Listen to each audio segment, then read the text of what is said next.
In this video, I'm going to show you how you can contact Super Unlimited Proxy VPN support team.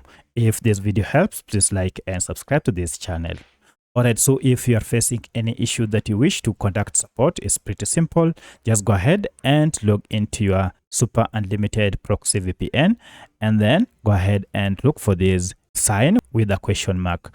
If you click on it, this will take you to the help and support center where you can now select the subject you wish to be addressed and then go ahead and enter your email and describe the issue before you can finally submit your email.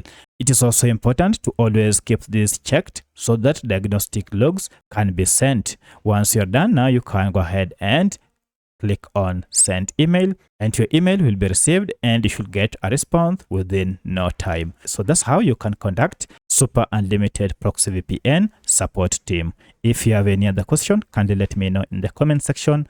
Otherwise, thanks for watching and let's meet in the next video.